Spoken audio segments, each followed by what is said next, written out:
as his lawyer and describe him as dedicated, humble, and hardworking. So I just want you to briefly clarify from what they are saying and what you've just said. Thank you, Chair. I think responses from the referees. Do you think they were responded in context? Do you think they were responded in context? I suggest so. Very well. Let's make progress then.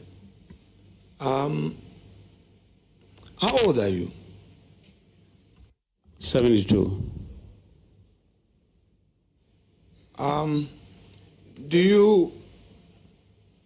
Do you have with you, not necessarily here, a birth set to confirm that details? You mean original birth certificate, Mr. Chair? A birth set? No, I don't have a birth set. I have a passport. Passport is issued based on some original document or primary documents. The passport itself is a secondary document in my view. How did you acquire your passport? What details did you provide in terms of documentary proof of your age?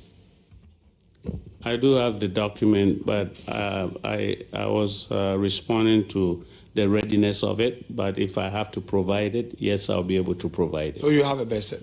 Yes, I do. Oh, very well. Now,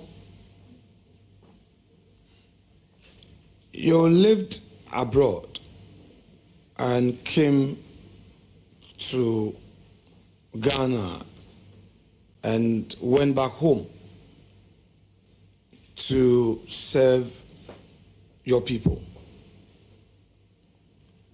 May I know from you, what was the inspiration? Thank you again. I think I sort of hinted that reason or the cause of it, but for the sake of minority leaders' question, what inspired me most, I would say, and I think this question was asked of me sometime in 2023, was my mom, and also late Professor Mills. My mom is also late. They both had influenced my thoughts. That it's always best to come and give your support to your home country, your community. Mind you, my mom was a queen mother in her community prior to her passing. And so when she last visited me in Canada, just before she was leaving to come home, this was back in May 2008. She had a private conversation with me and said, you should come home and help, because the people are going through a lot of challenges. Life is not easy. Professor Mills, on the other hand, was visiting Canada all the same. Oh, life was not easy. Yes. Never mind. For the people in the community. Your community, very well. So share with us, then and now, having come in, share with us some specific impacts you've made. Or would look at 3. 1, social services specifically. What specific impacts have you made in terms of social services? Thank you again, Mr. Chair. I taken office in 2021 with a limited time I had to engage with my communities. I would say under my leadership, we had a huge deficit of electricity lighting, not electricity supply itself, but the community was almost 80% dark. And I know what that means to residents. I embarked on a massive street lighting, which I had brought, and some, of course, I did get from Parliament. Almost 2,500 street lights went throughout the city. You mean from the government? Not all from the government. You said from Parliament. I said some came from Parliament or the government, yes. I mean, what is given to MPs Exactly. is from the government. The ministry writes to us that they've made these available. Correct. So I just wanted you to clarify that. Okay, so periodically we get some street light supplies from the government through the ministry. So I had 2 distributions of such kind, 200 apiece at a time, which was about 400. But the bulk of it, about 2,000, I brought it in myself. That's when I started the electrification. That's fine. Yeah. I think don't let's belabor. Infrastructure. Let's go to infrastructure. Infrastructure, I have rehabilitated at least not less than about 6 schools. I've built about 2 schools. You also have to understand that I was doing all this under very much duress. Don't worry. Challenges. And it wasn't easy for me, but I tried the best I can. So the renovations. Excuse me. The renovations. The renovations of 6. Don't worry. Yes. The 6 schools you renovated. Did you have to rely on your common fund to do the renovation, or you had to take your hand into your pocket to do that? It's halfway because the common funds was not sufficient. Certainly. I had to chip in, yes. That's fine. What about the 2 schools you built? Was it also common fund and your personal earnings? The 2 schools are lobbied for and friends to put up those 2 schools. Was it solely family and friends, or that one to common fund was supported the building of the Some schools? of the materials, yes, got some support. Which communities are these 2 schools? There's one school in a community called Zambori, and then there's another school called Abutarie. So these are completely new, correct? They are new, yes. Now, in terms of individual empowerment to individuals, particularly women, have you something to share? Thank you. Yes, I engage in vocational training for women. How many have benefited so far in terms of sewing machines or hair dryers? Over 200. How about the male youth? The male youth, I engage some of them into basic skills like helping them with their driver's license, because a lot of them were illegally driving or even using them. Yeah. Very well. Now, I went to your community.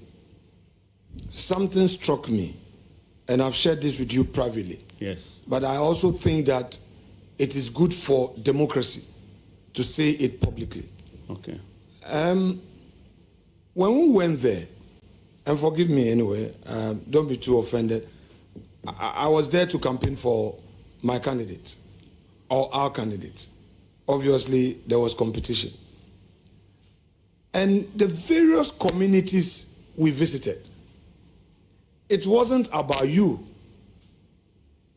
They say, DC Quayson, DC Quayson, DC Quayson. So I was eager to find out why the man is not a DC, or he was DC before. Then they said, oh, his dad,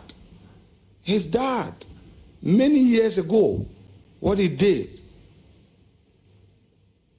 This is something that struck me, and it made a positive impact on me, that whatever I'm also doing in Winneba, I should remember someday people saying these nice things about me when I'm dead and gone to my kids, that, oh, your dad, your dad, your dad.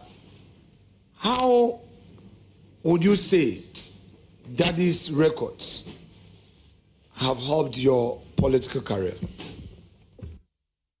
Thank you, Chair. I think Minority Chair is right on point. Dad was a very effective politician. He was the first appointed district commissioner in Kwame Nkrumah's administration. At the time, Assin was just one district, and Assin South, North, and Central, as we see it today, was one district. So all the initial developments in that area was under his watch and his hands. He built secondary schools, he built training colleges. Was it during his time that we had the Fosu Yes. Immigration College situated in No, Fosu? the Immigration College was not, he was part of it. At the time, he was a civilian, but he was appointed a board member and a district assembly. But so I would say he was also part influence. Okay, now you are in government. Fosu has an immigration training school. You are in government. Correct. Deputy Foreign Minister. You know, a lot of your youth want to wear uniform. Totally. Do you hope to leverage all these contributions by Daddy and the community elders to get your people their fair share when it comes to recruitment? Do you hope to leverage on that? Thank you, Mr. Chair. Absolutely. Not even just immigration alone. I want to leverage on a lot of the forces, because that will give this youth a secure future, whether it's police, immigration, fire service, prisons. But most importantly, as you said, this has never really happened, because even though the school is in that community, it looks as though they are always shortchanged. So the youth of Assin North should be expectant. I can guarantee that. Thank Very you. well. You are 74 or 2? 2. Should they expect you to continue for a third term? Minority Leader, Yes, Uncle. I'll be lobbying that through you if possible, and I'm sure that Assin North people are very eager and anxious for my leadership. Chair, this is your committee. You can have your liberty, and I'll come back after. Lamini, I expect you to continue. Your first term was actually more or less denied. Truncated. Thank you, sir. You know, Uncle Kweku doesn't throw low blows, but if he decides to throw one too, he throws it well. Very well. So, with this early announcement,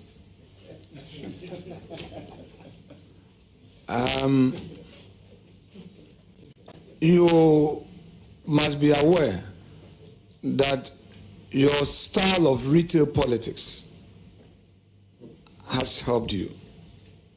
And you know that because of social media, our youth are so anxious to connect with leadership. How do you hope to fill that gap?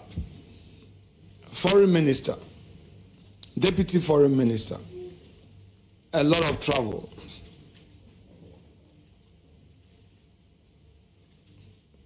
Thank you. I think, you see, my style of administration has been such that I believe in outsourcing, not saying even outsourcing, but delegating. I do a lot of delegation to people. So you will delegate? I would delegate Very a well. lot of it. Thank you. Very well. Now, let's look at